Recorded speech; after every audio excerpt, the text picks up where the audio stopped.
Joining us now for World Brief and the review of some of the headlines of today's newspapers from around the world is Adefemi Akinsanya.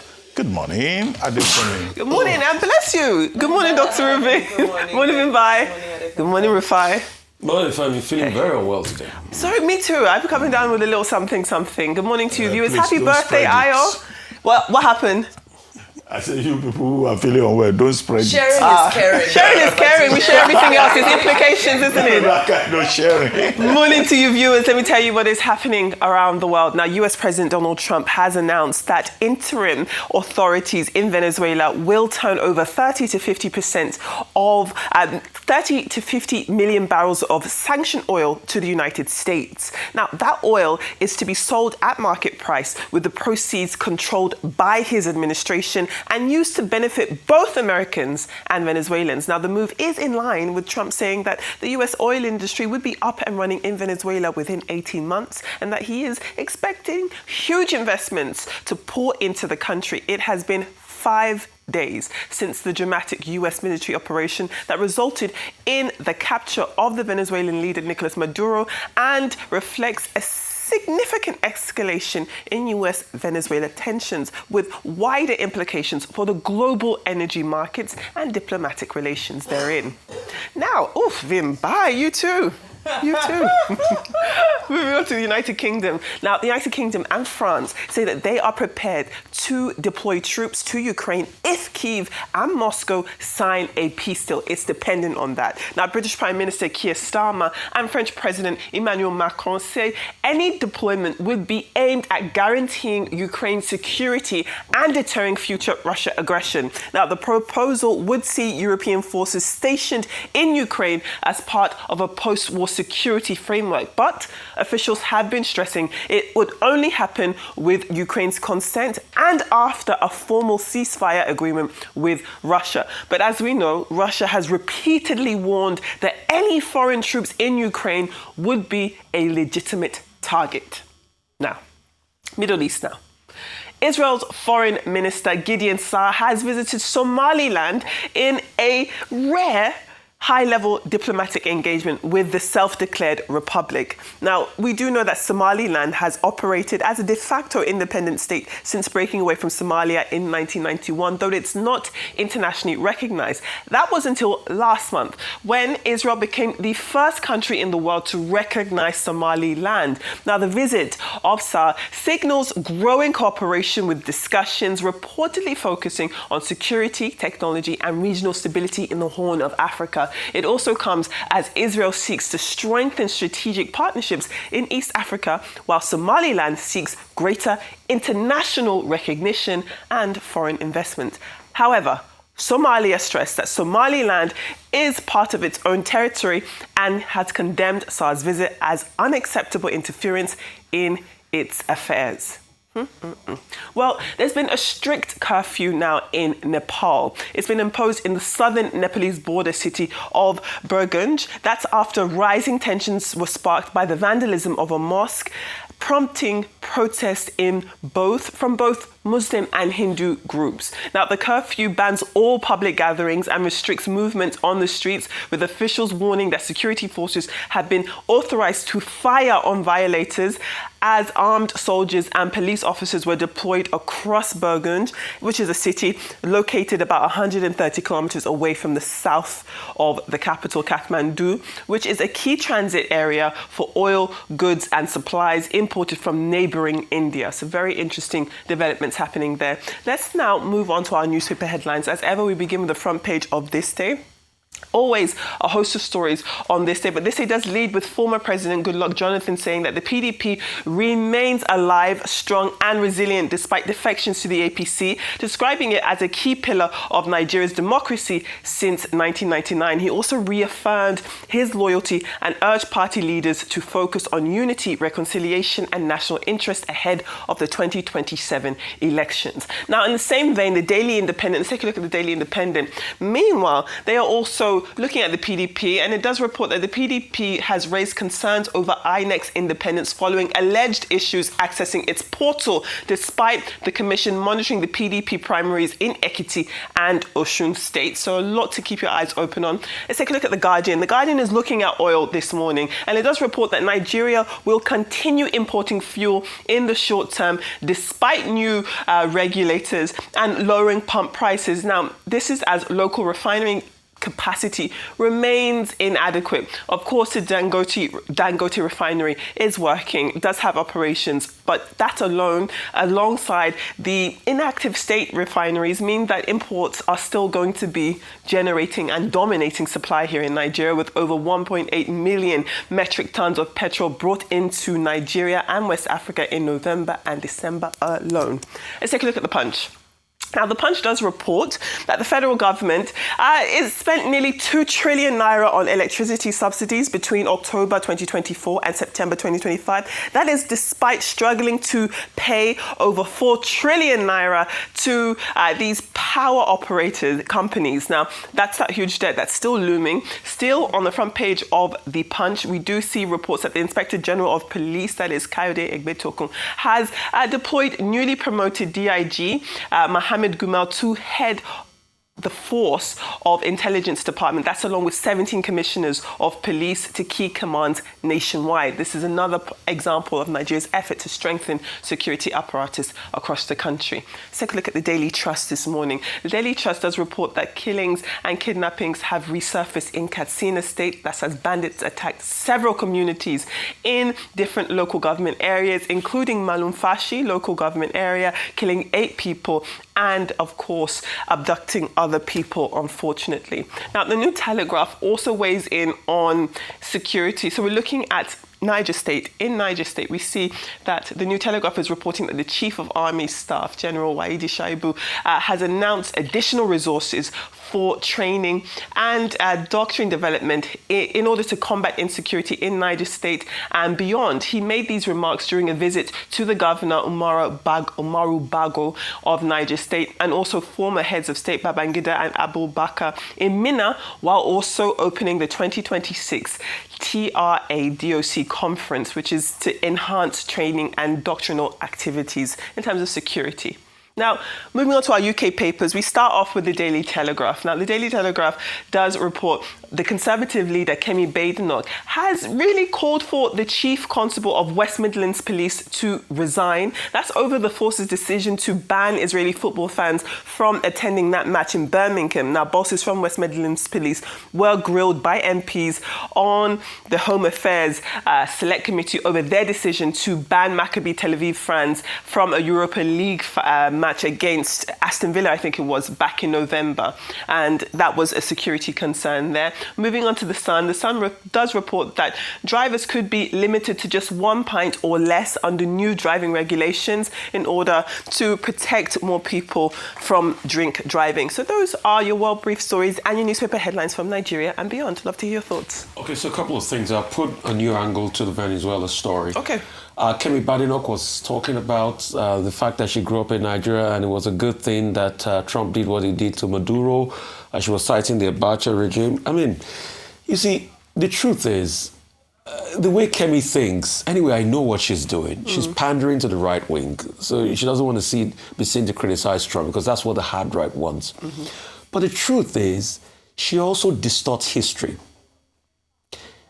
She doesn't call out the hypocrisy of America under Trump. Is this not the same America if she's complaining about Abacha and saying America are the righteous ones that take out dictators? Is this not the same America that supported Samuel Doe in Liberia here?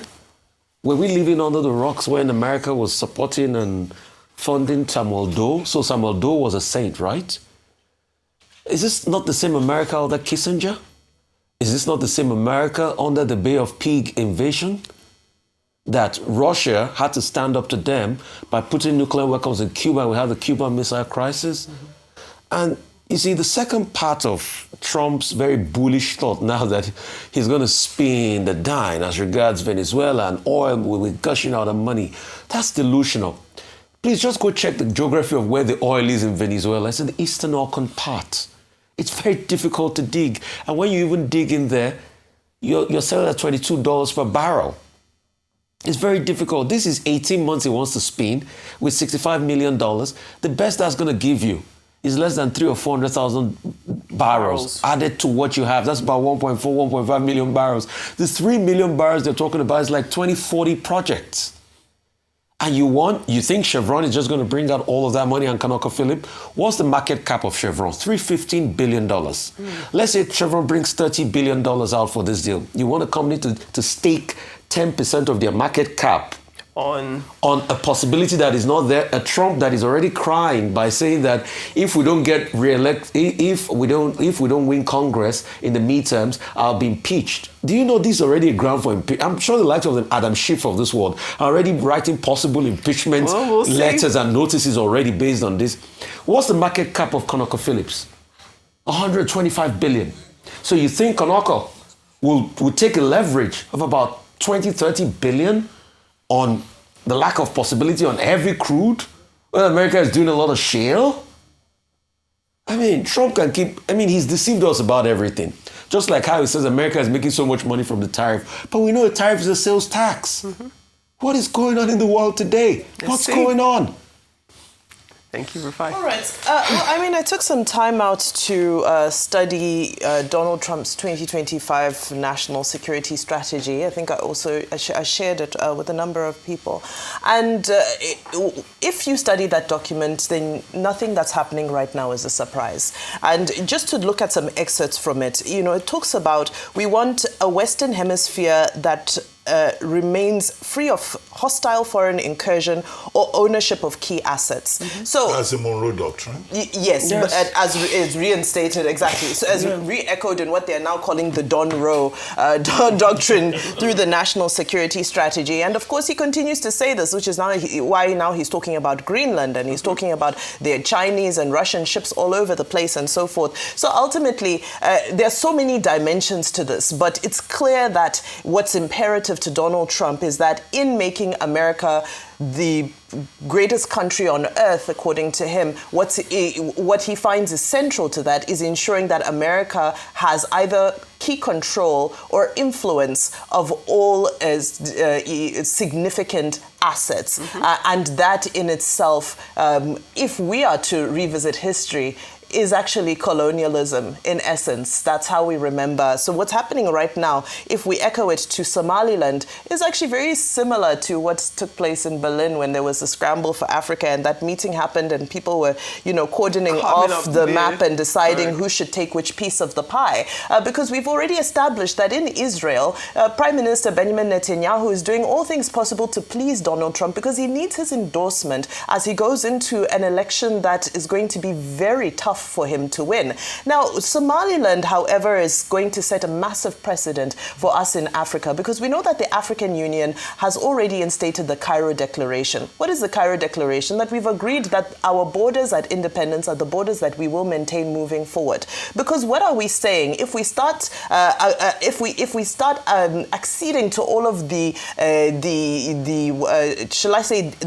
clamor from various communities that want to liberate themselves from various countries, because it's not just Somalia. Across Africa, you have various communities and various regions that are clamoring for autonomy. Yes. However, the African Union has said so that our continent doesn't disintegrate.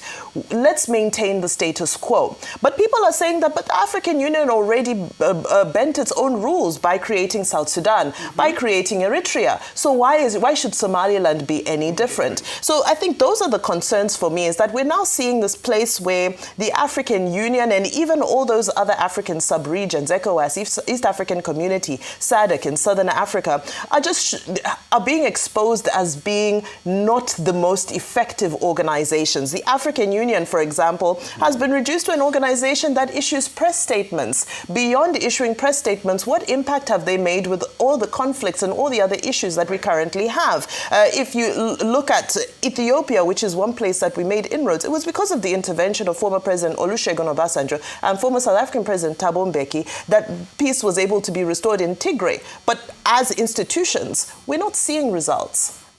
Okay, it's an established principle of customary international law that borders are sacrosanct And under the resolutions of the United Nations, secession is not allowed.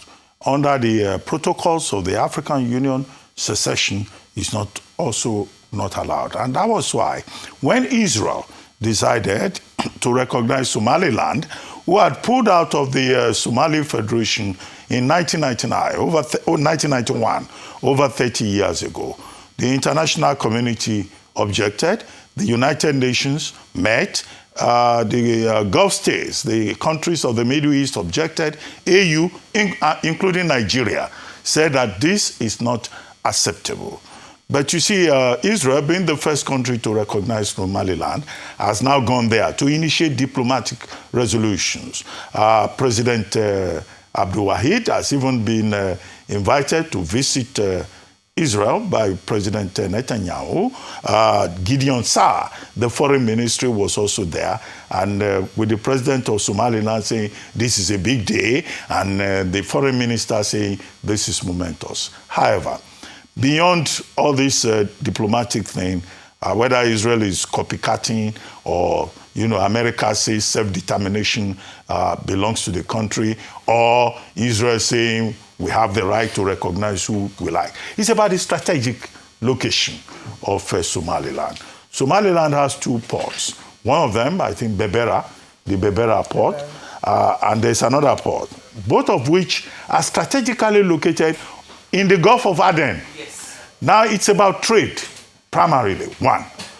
Two, it's about geopolitics. It will provide Israel an easier access to southern Yemen, where the Houthi rebels are.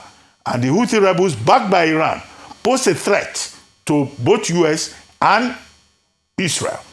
Two, it's about trade.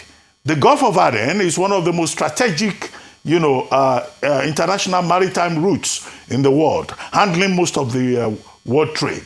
And so you have the Strait of Hormuz, you have the Arabian Sea, you have the Red Sea along that route. So these countries, Israel and US, they want to have greater control within that region. But of course, Somalia is also right in saying this is going to create tension in the Horn of Africa, yes, because it will have issues in terms of the sovereignty of the other countries within that region. Very quickly, let me jump to the Venezuela that we have been talking about. Now, the U.S. oil companies, they are meeting with the Trump administration this week. And they want to have guarantees that if they invest in Venezuela, there will be stability, there will be certainty of investment. And we would like to see that because the investment will run into tens of billions of dollars. That's number one point. Number two, the 30 million to 50 million barrels of oil that Trump is talking about, this is seized oil. I say it's blood-soaked oil because the 13 vessels that were bombed, 100 people lost their lives. And then it's also theft because the United States is saying it is our oil. I've already explained that context. It's not their oil. No, it's a different scenario. The bigger fear, number 3 point, additional point on Venezuela, is that Trump is on a mission of conquest. We used to have Cold War. Now it is war of trade and global control. And that is why Trump is trying to annex other countries. Was it not the same Trump that said he was going to make Canada the 51st state of the United States? He has talked about seizing the Panama Canal. He has been saying that Greenland is strategic to American national security. That Arctic island has rare earth materials. That is what he's looking at. So this is what the world has to worry about, and also, of course, the issues with Iran. You talked about dollarization. Very quickly on that before I keep quiet. Now, in 1974, Henry Kissinger, Secretary of State of the United States, National Security Advisor under 2 American presidents, reached an agreement with Saudi Arabia that crude oil globally will be sold only in the US dollar. Now, every other country that had tried to move out of that had been attacked by the United States, starting with Iraq. What was Saddam Hussein's offense? He wanted to start selling in another currency. What was Libya's offense? In 2009, Muammar Gaddafi was talking about gold-backed African currency in a United States of Africa. Of course, that was against the geopolitical ambitions of the United States. Muammar Gaddafi was taken out in 2011. The weapons of mass destruction that they said they were looking for, they have not found it. Now, Venezuela, under Hugo Chavez and his protege, Nicolas Maduro, have been romancing China and Russia. China and Russia, of course, they are not friends of the United States. So the US went there. So because they were talking, and China has been talking about BRICS, about an alternate SWIFT system, international payment system. Yes. That was what Russia was pushing. Now, America sees that as a threat to its global dominance. So these are the subtextual issues involved in all of this. But how far Donald Trump can go, even in Greenland, that the European countries have been pushing back on, they are looking for, they want to push out China and Russia out of it. So it's a new era in geopolitics, and I think that's what we should talk about, you know, in terms of how we are having a changing world. Even Trump himself, or who was it, was saying the possibility of a World War III. But we hope that we do not get to that stage. To save time, let me just rest my case at that. Thank you very much.